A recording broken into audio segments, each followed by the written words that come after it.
ओम श्री परमात्मने नमः। श्री हरि चैनल पर परमपिता परमेश्वर के चरणों में नमस्कार, सब ऋषि मुनियों के चरणों में नमस्कार, सब संतजनों के चरणों में नमस्कार, इस मेरी मातृभूमि के चरणों में मैं नमस्कार। ये वीडियो को सुनने वाले मेरे देश के कोने में घरों में बैठी माताओं के चरणों में चरण स्पर्श करता हूँ। बहनों भाइयों को प्यार भरा नमस्कार। यह वीडियो श्री कृष्ण अर्जुन संवाद का है। जब महाभारत युद्ध में अर्जुन धर्म संकट में था, तनाव में था, चिंताओं से घिर गया था, कोई निर्णय नहीं ले पा रहा था, तब भगवान की शरण में गया। भगवान ने गीता का उपदेश दिया, धर्म संकट से बाहर निकाला और अंत में विजय श्री का ताज पहनाया। इसलिए वीडियो सुनने मात्र से ही मानसिक तनाव, चिंताग्रस्त, शारीरिक तनाव से मुक्ति मिलेगी। इसलिए आप सब श्रोतागण से मेरी विनती है, इस सुप्रभात में पुण्य का भागीदार बनकर जन कल्याण में अपना सहयोग दें।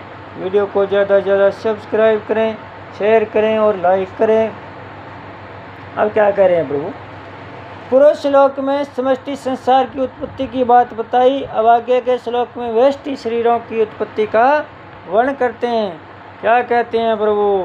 सर्वयोनिषु कौन्तेय मूर्तय संभवन्ति या तासाम ब्रह्म महदो निरहम बीज प्रदय पिता। हे कुंती नंदन, संपूर्ण योनियों में प्राणियों के जितने शरीर पैदा होते हैं उन सब की मूल प्रकृति तो माता है और मैं बीज स्थापन करने वाला पिता हूँ।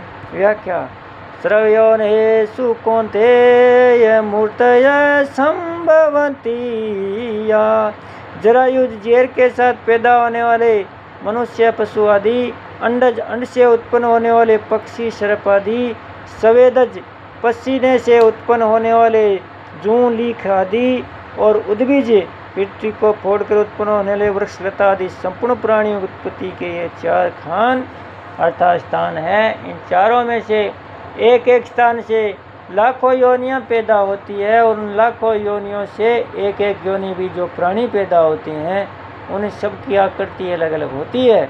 एक योनियों में एक जाति में पैदा होने वाले प्राणियों की आकृति में भी स्थूल या सूक्ष्म भेद रहता है, अर्थात एक समान आकृति किसी की भी नहीं मिलती। जैसे एक मनुष्य योनि में अरबों वर्षों से अरबों शरीर पैदा होते चले आए हैं, पर आज तक किसी भी मनुष्य आकृति परस्पर नहीं मिलती। इस विषय में किसी कवि ने कहा है, क्या कहा है? पाग भागवाणी प्रकृति आकृति वचन विवेक अक्षर मिलत न एक से देखे देश अनेक। अर्थात पगड़ी, भाग्य, वाणी, कंठ, स्वभाव, आकृति, शब्द, विचार शक्ति और लिखने के अक्षर ये सभी दो मनुष्यों के भी एक समान नहीं मिलते। इस तरह 84 लाख यौन में जितने शरीर अनादिकाल से पैदा होते चले आ रहे हैं उन सब की आकृति अलग अलग है। 84 लाख योनियों के सिवाय देवता, पितृ, गंधर्व, भूत, प्रेत आदि को भी यहाँ सर्वेनस्व पद के अंतर्गत ले लेना चाहिए। तासाम ब्रह्म महोदो निरम बीज पैद पिता। उपयुक्त चार खानी अर्थात 84 लाख योनियाँ तो शरीर के पैदा होने के स्थान है और उन सब योनियों का उत्पत्ति स्थान माता के स्थान में महद ब्रह्म अर्थात मूल प्रकृति है और उस मूल प्रकृति में जीव रूप बीज का स्थान करने वाला पिता मैं हूँ। भिन्न भिन्न वर्ण और आकृति वाले नाना प्रकार के शरीरों में भगवान अपने चेतना स्वरूप बीज को स्थापित करते हैं। इससे सिद्ध होता है कि प्रत्येक प्राणी में स्थित परमात्मा का शरीरों की भिन्नता से ही भिन्न भिन्न प्रतीत होता है। वास्तव में संपूर्ण प्राणी में एक ही परमात्मा विद्यमान है। गीता 13वें अध्याय का दूसरा श्लोक कहता है और इस बात को एक दृष्टांत से समझाया जाता है कि यद्यपि दृष्टांत सर्वांश में नहीं घटता तथापि वह बुद्धि को दृष्टांत के नज़दीक ले जाने में सहायक होता है। कपड़ा और पृथ्वी दोनों में एक ही तत्व की प्रधानता है। कपड़े को अगर जल में डाला जाए तो जल के निचले भाग में जाकर बैठ जाता है।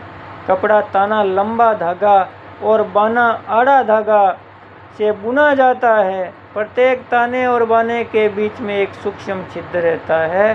कपड़े में से अनेक छिद्र होते हैं। जल में पड़े रहने से कपड़े के संपूर्ण तंतुओं में और अलग अलग छिद्रों में जल भर जाता है।